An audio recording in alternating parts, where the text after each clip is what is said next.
पहाड़ों में है ससुराल। कहते ना, ज्यादा लाड प्यार का नतीजा खराब ही होता है, जैसा कि आज की हमारी कहानी में हुआ है। अग्रवाल जी की एक ही बेटी थी जिसका नाम था रिंकी। रिंकी अपने मम्मी पापा के साथ दिल्ली में रहती थी, लेकिन रिंकी को दिल्ली की गर्मी से सख्त नफरत थी। उसका बस चलता तो वो साल के 12 महीने दिल्ली में सर्दी पड़वा देती लेकिन मौसम पर तो किसी का जोर नहीं चलता। इसीलिए जब गर्मियां पूरे पीक पर थी, उसी समय वो अपने दोस्तों के साथ हिमाचल जाने का प्रोग्राम बनाती है। मुझे तो यहाँ पहाड़ों में आकर मज़ा ही आ गया। ऐसी जगह मैंने अपने पूरे जीवन में नहीं देखी। अरे यार, धरती का स्वर्ग ये। तो बिल्कुल सही कह रही है। एक वो जगह है जहां हम रहते हैं, दिल्ली। पोल्यूशन के अलावा वहां कुछ है ही नहीं। बारिश होती है तो ऐसी कि आदमी का मुंह काला हो जाए। और एक ये जगह है, यहाँ की आबो हवा, यहाँ का मौसम, ये गिरती हुई बर्फ, और मैं तुझे क्या क्या बताऊँ। ये सब देख के ना मुझे इतना अच्छा लग रहा है। अब तो मैंने सोच लिया है कि मैं शादी करूँगी तो बस पहाड़ों में करूँगी। मेरा ससुराल तो पहाड़ों में ही होना चाहिए। बस एक बार पहाड़ों में मेरी शादी हो जाए, फिर तो पूरी लाइफ सेट हो जाएगी। तू ही सोच यार, 4 दिन के लिए छुट्टी मनाने आते हैं तो हमें इतनी खुशी मिलती है। अगर पूरी लाइफ टाइम के लिए यहाँ रहने को मिल जाए तो उससे बड़ी बात क्या हो सकती है। तो बिल्कुल सही कह रही रिंकी, कसम से अगर यहाँ रहने को मिल जाए तो बिल्कुल ही लाइफ सेट हो जाएगी यार। मैंने तो अब फैसला ही कर लिया है कि मैं यहाँ से घर जाती ही अपनी माँ को बता दूंगी कि मेरे लिए अगर कोई रिश्ता देखना है तो ऐसा हो जो पहाड़ों में हो, नहीं तो किसी और से मैं शादी ही नहीं करने वाली। वैसे भी मम्मी का कांटा बार बार शादी शादी शादी पर अटक जाता है। तुम देखना, जैसे ही मैं मम्मी को शादी के लिए यहाँ करूँगी ना, मम्मी लड़कों की लाइन लगा देगी। रिंकी जब शिमला से वापस आती है तो अपनी माँ को वहाँ की खूबसूरती के बारे में बताती है। माँ, जब से मैं पहाड़ों से वापस आई हूँ ना, मेरा मन ही नहीं लग रहा है। ऐसा लगता है मेरा मन वहीं रह गया है। माँ, आप भी एक बार पहाड़ों में घूमने जाओगी ना तो आपका भी वहाँ से आने का बिल्कुल मन नहीं करेगा। और मैंने तो फैसला कर लिया है कि अब मैं शादी करूँगी तो पहाड़ों में, नहीं तो नहीं करूँगी। अरे तू पागल हो गई है क्या बेटा? आई बड़ी शादी करूंगी तो पहाड़ों में, नहीं तो नहीं करूंगी। तुझे पता भी है 2-4 दिन को कहीं घूमने जाना और पूरा जीवन वहाँ बिताना, इन दोनों बातों में ज़मीन आसमान का अंतर होता है बेटा। ज़िंदगी के फैसले इतनी जल्दी नहीं लिए जाते, और शादी ब्याह जैसा ज़रूरी फैसला तो और भी ज़्यादा सावधानी से लेना चाहिए। जो तू पहाड़ों में शादी करने के लिए कह रही है ना, वहाँ का कल्चर, वहाँ की रीति रिवाज, सब कुछ हमसे बिल्कुल अलग होते हैं। और वहाँ का जीवन इतना आसान नहीं होता जितना तू समझ रही है। छोटे से छोटा सामान लेने के लिए भी वहाँ के लोगों को मीलों का सफ़र तय करना पड़ता है। मुझे जो कहना था मैंने कह दिया। अब अगर आप चाहती हो कि मैं शादी करूं तो वैसा ही रिश्ता ढूंढ कर लाना, नहीं तो मुझसे शादी की बात करने की ज़रूरत नहीं है। अब इस पागल लड़की को मैं कैसे समझाऊं? शाम को रिंकी के पापा के घर आने के बाद रिंकी की माँ उसके पापा से इस बारे में बात करती है। आपकी लड़की का ना दिमाग खराब हो गया है। कहती है पहाड़ों में शादी करेगी। मैं तो समझा समझा कर थक गई। आप समझाओ उसे। अब रिंकी को बुलाओ, मैं उससे बात करता हूँ। रिंकी की माँ रिंकी को आवाज़ देकर हॉल में बुलाती है। रिंकी बेटा, ये तेरी माँ क्या कह रही है? ये कौन सी नई जिद पकड़ ली है तूने बेटा? पापा, मैंने ठीक ही कहा है। मुझे तो अपनी लाइफ के फैसले खुद लेने का अधिकार है कि नहीं? हाँ, और ये फैसला मैंने सोच समझ कर लिया है। मम्मी पापा के समझाने का रिंकी के ऊपर कोई असर नहीं होता। वो अपनी जिद पर अड़ी रहती है। हार कर उसके मम्मी पापा उसके लिए पहाड़ों में ही रिश्ता खोजना शुरू कर देते हैं। अगले दिन ऑफिस में, मैंने तो अपने घर पर साफ साफ कह दिया है कि मुझे तो पहाड़ों में ही ससुराल चाहिए। अरे वाह रिंकी, ये तो बहुत ही अच्छी बात है। अगर तू पहाड़ों में शादी कर लेगी तो हम तेरे घर हर 6 महीने में चक्कर लगाते रहेंगे। आखिर हमारा होटल का खर्चा जो नहीं लगेगा, और एक सस्ती टिकाऊ ट्रिप भी हो जाएगी। हाँ हाँ, क्यों नहीं। पहले मेरी शादी तो हो जाने दे, फिर हम सब मिलकर पहाड़ों का चप्पा चप्पा घूम डालेंगे। जब रिंकी के ऑफिस में और उसके रिश्तेदारों को ये बात पता चलती है कि रिंकी के मम्मी पापा उसके लिए एक पहाड़ी लड़का ढूंढ रहे हैं, रोज किसी न किसी रिश्तेदार का फ़ोन उनके पास आने लगता है। रिंकी, ये तो बहुत अच्छा फैसला लिया बेटा तूने कि तू पहाड़ों पर शादी करेगी। हमारे लिए घूमने फिरने की बहुत अच्छी व्यवस्था हो जाएगी। अरे क्या रखा है यहाँ दिल्ली में, सारी दुनिया रहने को पागल हो रही है। ताज़ी हवा, पानी तो बेटा बस पहाड़ों में ही है। ठीक है बेटा, तू कर ले शादी। शादी के बाद ना बुआ को एड्रेस भेज देना, फिर देख पूरे परिवार को लेकर आएंगे भाई हम, और खूब सेवा कराएंगे। क्यों नहीं बुआ जी, अब आपकी भतीजी पहाड़ों में रहेगी तो घर आए मेहमान की सेवा भी तो करेगी। मैं तो साफ कह रही हूँ, सब लोग आइएगा, और खबरदार जो होटल का कमरा बुक किया तो एक आप हो बुआ जी और एक मेरे मम्मी पापा। आपको पता है अपने मम्मी पापा को मनाने में मुझे कितने पापड़ बेलने पड़े, क्या बताऊं। लेकिन अब फाइनली पापा मम्मी ने इस बात को मान लिया है। अरे पंडित जी, ये दिल्ली नोएडा वाले रिश्ते नहीं चलेंगे। मैंने आपको बोला था हमारे लिए आप हिमाचल उत्तराखंड से रिश्ते खोजो। मेरी बेटी की ये जिद है कि वो शादी करेगी तो पहाड़ों में, नहीं तो नहीं करेगी। अरे यजमान, ये क्या नया तुर्रा पाल लिया आपने? दिल्ली में रहने वाले लोग कब से पहाड़ों में शादियां करने लगे, और मैं कोई ऑनलाइन पोर्टल से थोड़ी ना लड़का खोजता हूँ। अगर आपको पहाड़ी लड़का चाहिए तो आपको किसी ऑनलाइन पोर्टल जैसे मैट्रिमोनी या शादी.com पर रजिस्ट्रेशन करवाना होगा। पहाड़ी लड़का खोजना मेरे बस का तो ना है। फ़ोन रखने के बाद देख रही हो ना भाग्यवान, अब तो पंडित जी ने भी हाथ खड़े कर लिए। अरे ऐसी पागलपंती में भला कौन साथ देगा? अब यही सब बात बार बार करने से फायदा थोड़ी ना है। बेटी तो आपकी है, आप पर गई है। अब जो उसकी जिद है, अगर आपने पूरी नहीं की तो शादी नहीं करेगी, आप जानती ही हो। और बेटी को सारी उम्र घर में बिठा कर तो रख नहीं सकते। पापा तुरंत ही पंडित जी की बताई हुई साइटों पर शादी के लिए रिंकी का रजिस्ट्रेशन कर देते हैं। रजिस्ट्रेशन के थोड़े दिनों बाद रिंकी की शादी के लिए रिश्ते आना शुरू हो जाता है, और उन रिश्तों में से रोहन नाम के एक लड़के के साथ रिंकी की शादी पक्की हो जाती है। शादी तय होने के बाद, देख बेटा, शादी से पहले एक बार हम लोग लड़के का घर देख लेते। इस तरह जल्दबाजी में रिश्ता पक्का करना मुझे कुछ ठीक नहीं लग रहा। पहले चलते हैं पहाड़ों में, इसका घर देख कर आते हैं, उसके बाद ये रिश्ता पक्का कर देंगे। रिंकी और उसके मम्मी पापा लड़के के घर जाते हैं। लड़के का घर देखकर वापस आते समय रास्ते में, रिंकी बेटा, लड़के का घर तो पहाड़ों में बहुत ऊपर है। वहाँ पर ना सही से लाइट आती है, और रोज़मर्रा का सामान भी आसपास नहीं दिख रहा था।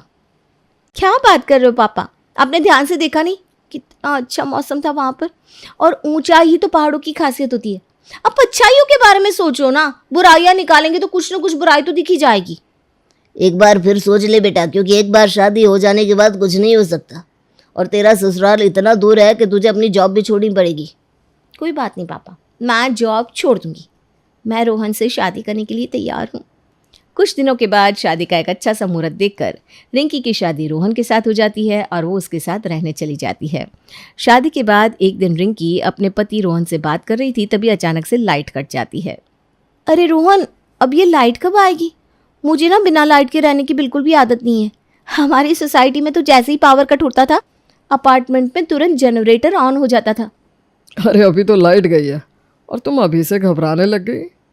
अरे मैडम, ये पहाड़ है, बाहर का मौसम ख़राब है इसलिए लाइट कट गई। इतनी ठंड में लाइट कब वापस आएगी इसकी कोई गारंटी नहीं है। रिंकी दिल्ली में रहने वाली लड़की, उसने तो कभी पावर कट देखा ही नहीं था। लाइट के इतने लंबे समय तक चले जाने से रिंकी बिल्कुल परेशान हो जाती है। रोहन, कितनी देर हो गई लाइट कटे हुए? लाइट कब तक आएगी भाई? लाइट के बिना पानी भी नहीं आ रहा, ऐसे कब तक अपना काम चलाएंगे हम?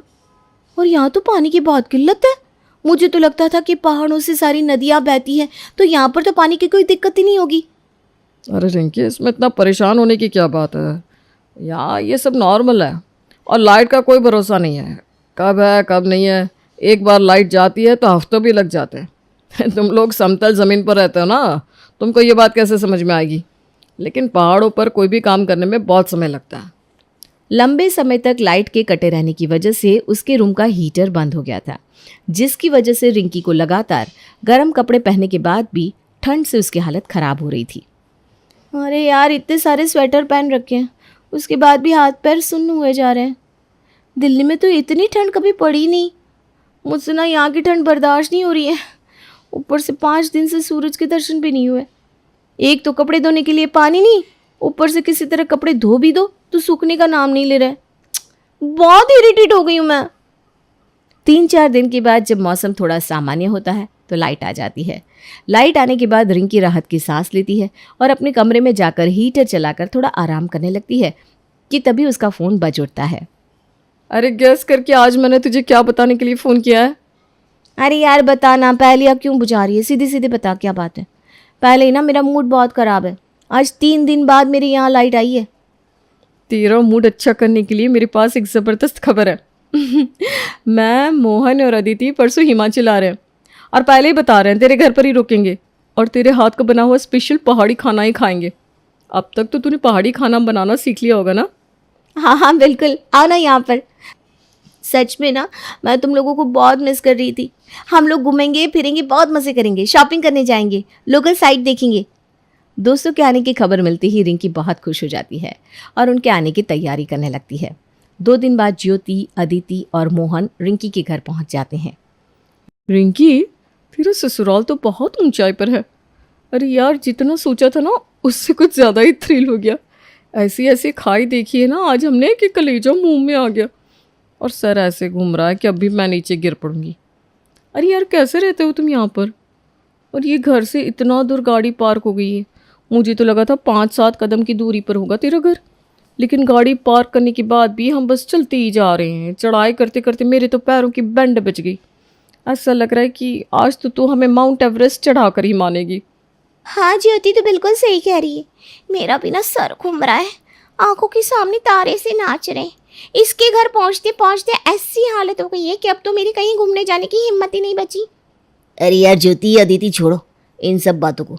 फाइनली हम रिंकी के घर पहुंच गए। अब इतनी चढ़ाई करते करते मेरी तो भूख से हालत बिल्कुल ख़राब हो गई है। और मैंने सुना है पहाड़ों में मैगी बहुत अच्छी बनती है। तो ऐसा कर, फटाफट मैगी बना ले। पहले पेट पूजा, उसके बाद काम दूजा। एक बार पेट में खाना जाएगा ना तो तुम सबकी सारी थकान दूर हो जाएगी। और फिर उसके बाद प्लान बनाएंगे कि कहाँ कहाँ घूमने जाना है। मोहन, मैगी तो नहीं है घर में? अरे तुम लोग कुछ और खा लो ना, बताओ क्या बनाऊं? नहीं यार, हमें तो मैगी ही खानी है। मैगी कौन सी बहुत बड़ी चीज़ है, ये तो नुक्कड़ की दुकान पर मिल जाएगी। यहाँ कोई नुक्कड़ी नहीं है, ये पहाड़ है, दिल्ली नहीं है। अरे कोई बात नहीं, थोड़ी तो दूर जाना होगा ना, कहीं तो मिल जाएगी। खाऊंगा तो मैं भाई मैगी।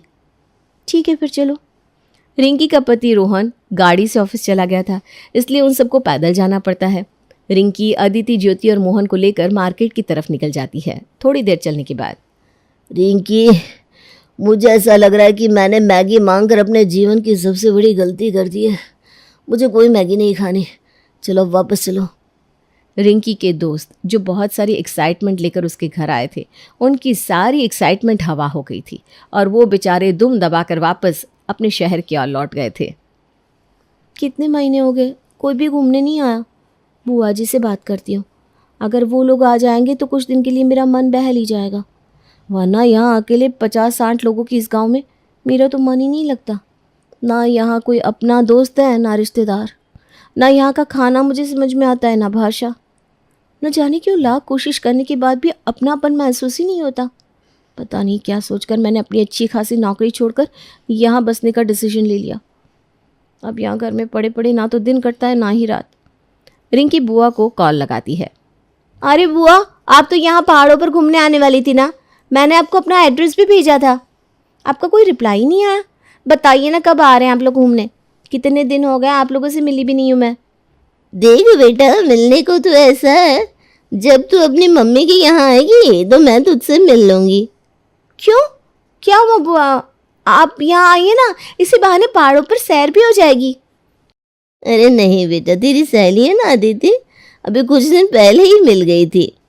मुझे बताने लगी कि बाबा तेरे ससुराल में तो 2 दिन काटना भी बड़ा मुश्किल है। अरे वहाँ तो छोटी से छोटी चीज़ के लिए भी बड़े पापड़ बेलने पड़ते हैं। अपने लिए तो भैया दिल्ली ठीक है, जब मन करा बैग उठाकर मॉल की तरफ निकल लो, खाओ पियो, शॉपिंग करो और फिर वापस अपने घर को लौट आओ। और वैसे भी बेटा, अब इन बूढ़ी हड्डियों में इतना दम नहीं बचा कि पहाड़ चढ़ सके हैं। बुआ जी की बात एकदम सच साबित हुई थी। शुरुआत में तो फिर भी उसके इक्का दुक्का रिश्तेदार और दोस्त उससे मिलने के लिए ससुराल आ जाते थे, लेकिन जब उन्होंने देखा कि पहाड़ी जीवन कितना कठिन है तो उन लोगों ने फिर से दोबारा वहाँ ना आने की कसम खा ली। पहाड़ों में एडजस्ट करते करते रिंकी का बुरा हाल था। अब ना तो उससे वहाँ की ठंड बर्दाश्त हो रही थी, ना ही इतनी ऊंचाई में वो कंफर्टेबल फील कर रही थी। पति रोहन जब भी उसे स्नो पॉइंट दिखाने के लिए ऊंचाई पर ले जाने लगता, उसे ऑक्सीजन की कमी के कारण घबराहट महसूस होने लगती। रोहन, कोई बर्फ नहीं देखनी, चलो यहाँ से, मुझे ऑक्सीजन ही नहीं मिल रही। थक हार कर रिंकी अपने घर आ जाती है और फिर कभी स्नो पॉइंट न जाने की कसम खा लेती है। आप ठीक कहती थी मम्मी, वैसे तो रोहन वाकई एक अच्छा लड़का है, अपनी तरफ से मुझे कंफर्टेबल फील करने की पूरी कोशिश करता है, लेकिन उसमें और मुझ में बहुत अंतर है। पहाड़ों में रहने का, घूमने का मेरा शौक़ पूरा हो गया है। अब मुझे अपनी दिल्ली के बड़े बड़े मॉल और ऊंची ऊंची दुकान याद आने लगी है। मम्मा प्लीज़ मुझे ले जाओ ना, मुझे अपने घर वापस आना है। बेटा शादी कोई मजाक नहीं होता, जीवन भर का रिश्ता होता है। और शादी से पहले मैंने और तेरे पापा ने तुझे समझाने की कितनी कोशिश की थी, लेकिन उस समय तो बच्चों की तरह जिद पर अड़ी थी। तुझे अपने बेमतलब के तर्कों के आगे कुछ समझ में नहीं आ रहा था। और बेटा एक उम्र के बाद ना इंसान को अपने किए हुए की जिम्मेदारी लेनी पड़ती है। जीवन भर माँ बाप सब कुछ नहीं संभाल सकते ना। अब तुम दिल्ली दिल्ली करना छोड़ो और अपने ससुराल में मन लगाओ। माँ की बात सुनकर रिंकी को समझ में आ जाता है कि अच्छा लगे या बुरा, अब उसे पहाड़ों में ही अपना जीवन बिताना है।